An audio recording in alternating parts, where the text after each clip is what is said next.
Back 10 years ago on this channel, I did a video about Gilgamesh.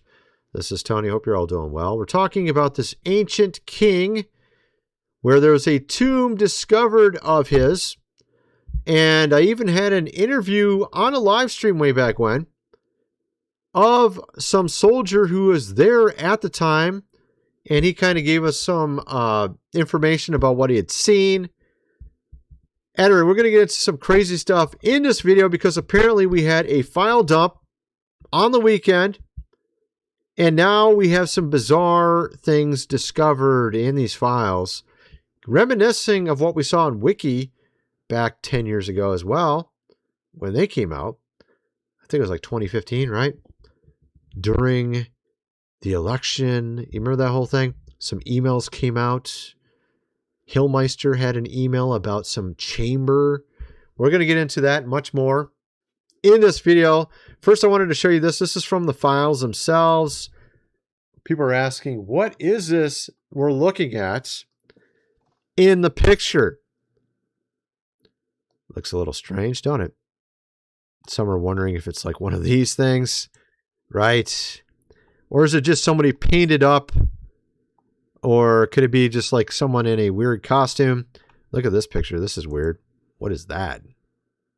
Oh, that's weird. I don't even want to know. Yeah, so you got all these strange things. Someone was saying that it was, they asked Grok what could it be, and they made something like this. Could easily just be a meme, a mime, or whatever you call them. What is this one? That's kind of weird looking. Even the devil's thinking it's weird. Yeah, probably. So you got these weird pictures like this in the files. What the hell is this? Right?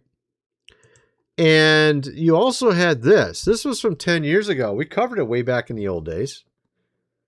Wait, what? The Hillmeister leaked?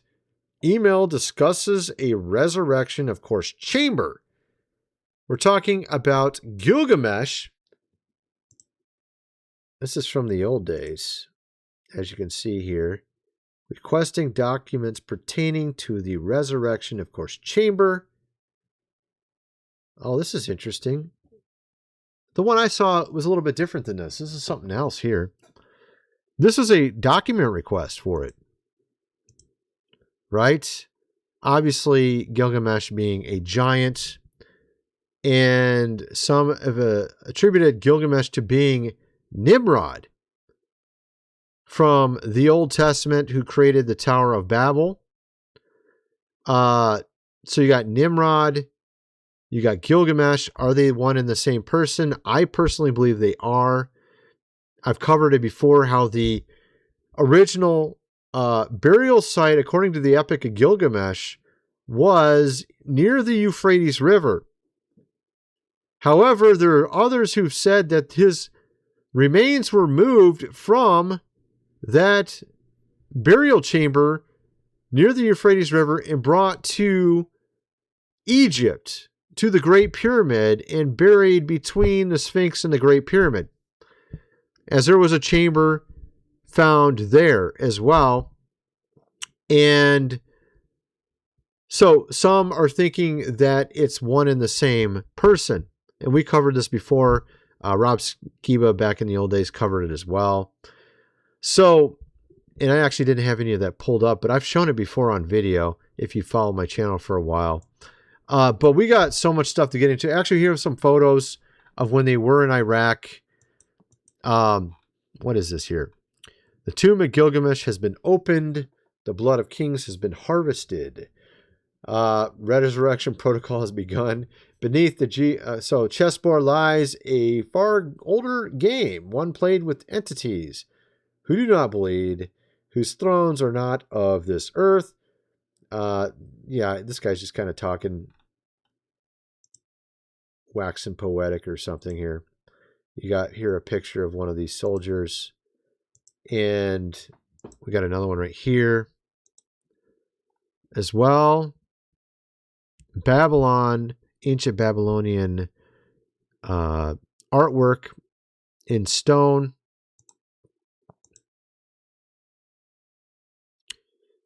That's interesting. What in the world? Some of the ancient pottery as well.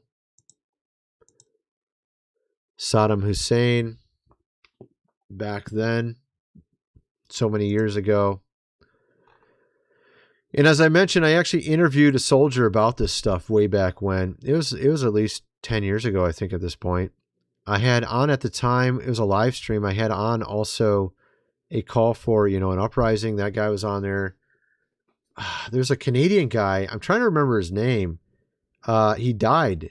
I can't even remember his name for some reason. I'm just terrible with names. I can't remember his name for some reason off the top of my head. I'll probably remember it like later. He used to be a big YouTuber as well.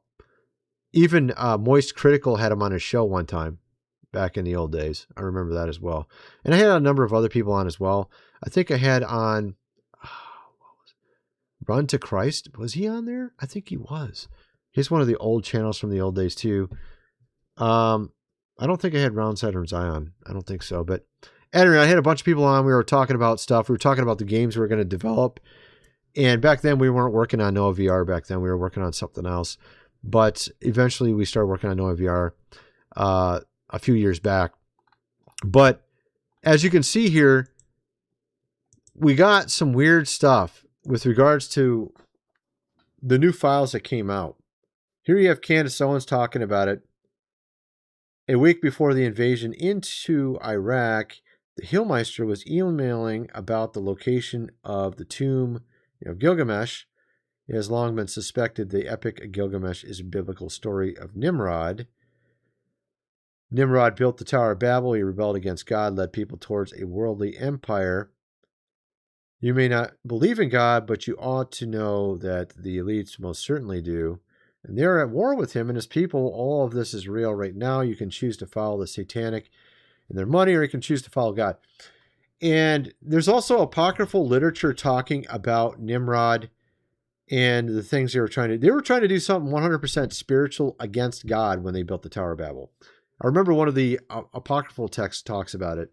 It wasn't just simply a building. They were literally going to go fight God. That was the entire point of what they were trying to do. And I think they were trying to make a dimensional portal, because some of these apocryphal and pseudepigraphical texts talk about, you know how they talk in some of these movies, like Ant-Man, they talk about there being multiple worlds, multiple dimensions. The word I'm looking for is multiverse. You saw that with Ant-Man, where it talks about there being multiple different worlds. In reality, I believe what's going on here is we've been living under the devil's timeline for 500 years, and it ended last year. And now we're starting to see it crack, it break. This timeline, its deceptive nature is cracking, it's breaking. If you ever saw the Twilight Zone, the intro to the Twilight Zone, some of the words that it says in it, let me go find that real quick and show you what I'm talking about. Twilight Zone. Okay, intro. Words. There we go. Okay, here we go. How about the whole thing, dude? Here it is. There is a fifth dimension beyond that which is known to man. It is a dimension as vast as space and as timeless as infinity. It is the middle ground between light and shadow, between science and superstition. It lies between the pit of man's fears and the summit of his knowledge. This is the dimension of the imagination. It is an area we call the Twilight Zone. Now, think about this. It says it's a dimension as vast, as timeless as infinity. I thought they mentioned something about a mirror. They showed a mirror. What was that about a mirror? It says something about a mirror or shows a mirror.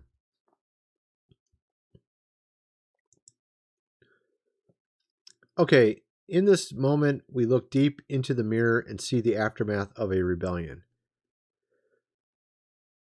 That's a story. So it shows a mirror like as if it's a dimension in the intro. It's part of the actual video they show in the beginning of it.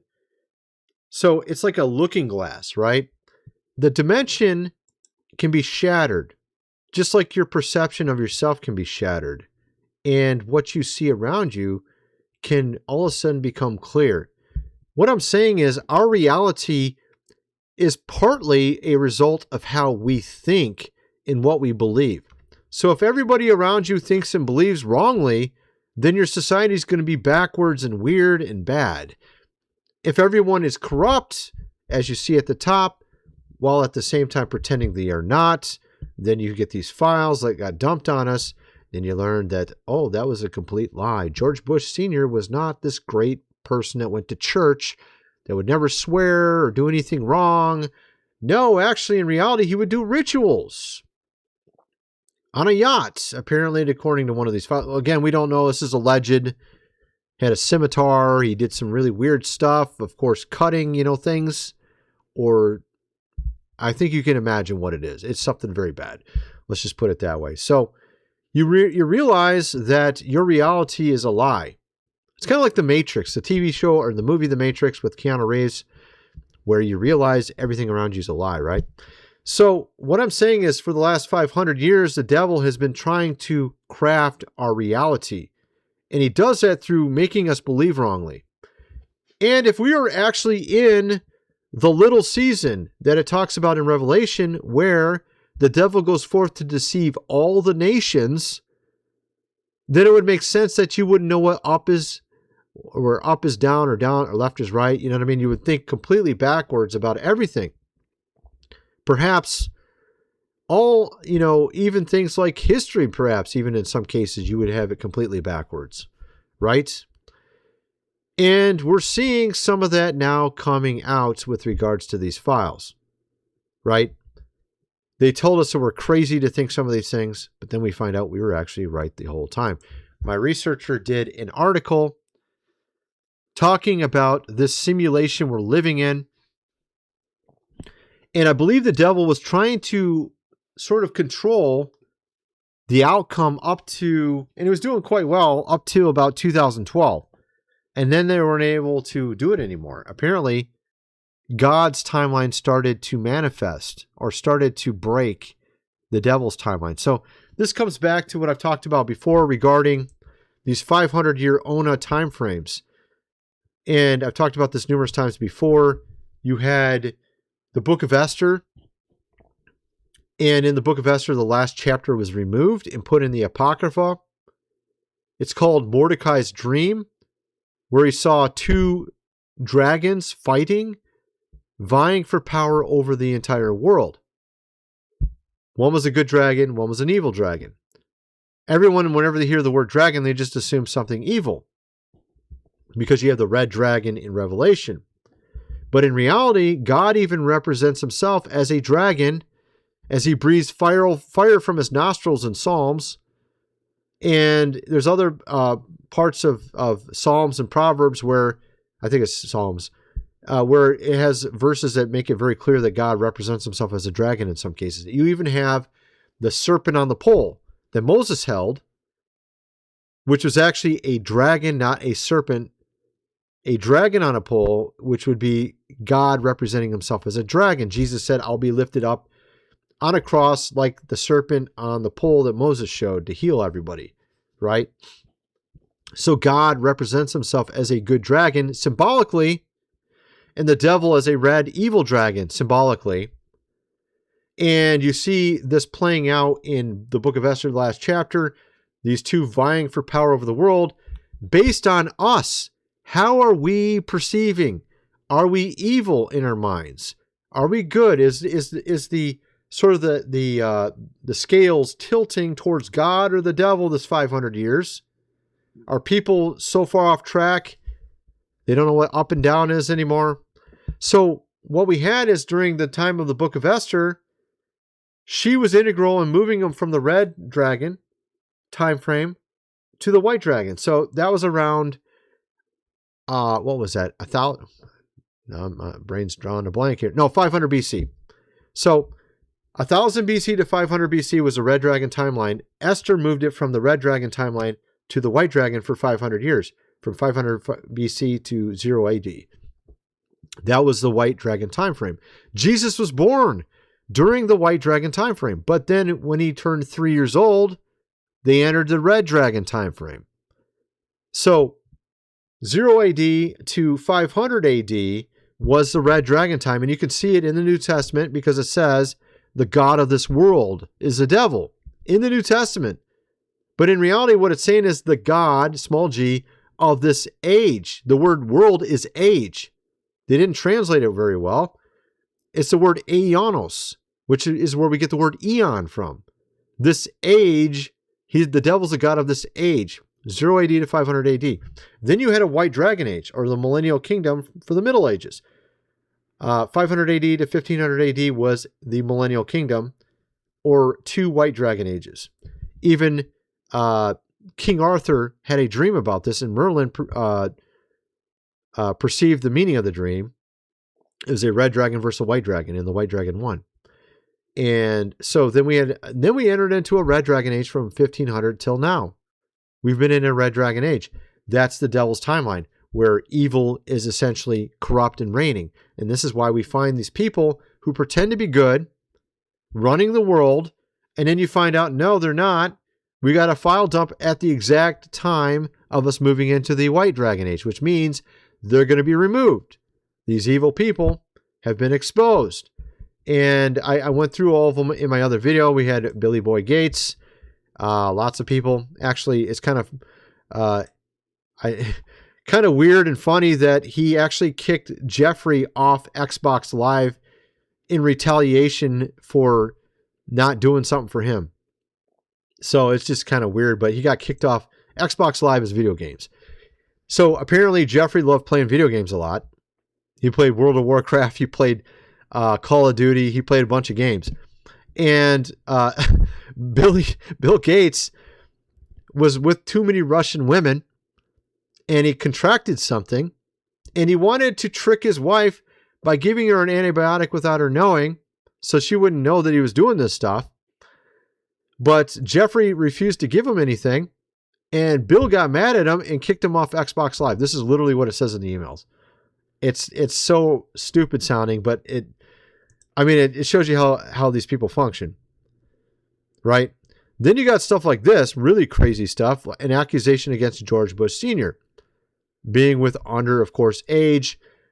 Not just that, but also doing other things with, a scimitar. Okay, like crazy stuff, rituals. Okay, I don't even want to get into it so bad. You get the idea, though. Then you got this here. This is one of the files about Gilgamesh. All right, written to Jeffrey. A striking, accurate way to measure human aging through epigenetic signatures. And it says here, as a teenager in Germany, Steve Horvath, his identical twin Marcus, and his friend Jorg formed the Gilgamesh Project, which involved regular meetings where they three discussed mathematics, physics, and philosophy. The inspiration for the name, Horvath claims or says, was the ancient Sumerian epic in which the king of Uruk searches for a plant that can restore youth. And this is interesting because if you read the Genesis Apocryphal from the Dead Sea Scrolls, it talks about how this king, Gilgamesh, or Nimrod, goes to Noah, asking how he can restore his youth, how he can live forever. So, Gilgamesh first goes to Noah and asks him, how did you get in contact with the God, the top God, to get eternal life? And Noah apparently explained it to him, but Gilgamesh didn't like what he said. He didn't like it. He was not, I don't want to do that. So then he went to find his own way of restoring his own youth. He tried to search for a plant that would restore his youth. He also tried to build a tower to fight God because he couldn't get what he wanted the way he wanted it. Right? And this kind of embodies these people at the top wanting eternal life without following the true God. They just want it anyways. It's the same attitude. And this comes back to the resurrection chamber. The final meeting in 1989, the trio made a solemn pact to dedicate their careers to pursuing science that could prolong healthy human life. Jorg set his eye on computer science and artificial intelligence, Marcus on biochemistry and genetics. Steve says he planned to use mathematical modeling and gene networks to understand how to extend life. So that's why you're hearing about these AI systems working on DNA to extend life now. Right? That's what's going on right now. You also had that email of the Hillmeister from 10 years ago about the chamber, Gilgamesh chamber. Another interesting thing that was found in these files, Jeffrey's bank account name was Baal. That's kind of weird. You can see right here. Oh, this is a really blurry one. It says it right here, actually, Baal. I had one that was much clearer earlier. I don't know why that has such a blurry one. I showed it on my other video. Maybe I have it here. Yeah, here it is. Is this it? Yeah, this is it. This is the same thing. Let me show you this one. You can see it right here. That was his bank name. Kind of weird. Fits in with this whole thing, though, don't it? You have here Osmongold talking about this. Now, like I said, we were talking about this back 10 years ago. We covered all this stuff way back when. And it's interesting because I'm one of the few that's still left from way back when. You remember all the stuff that happened back then, right? No, there's a lot to, like, y'all don't understand. Like, I don't talk about this stuff a lot, but I mean, y'all think I spent 25 years on the internet for nothing?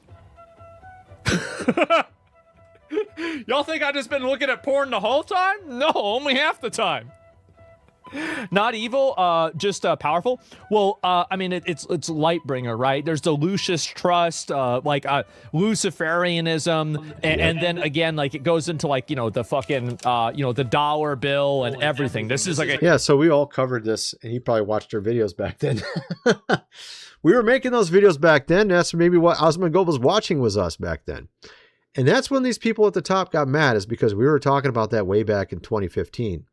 2016, and then they came out and said, oh, we can't allow this type of information anymore on the platform. It's not real. And then we find out it is real, actually. Matter of fact, it's not us saying it. It's literally them saying it.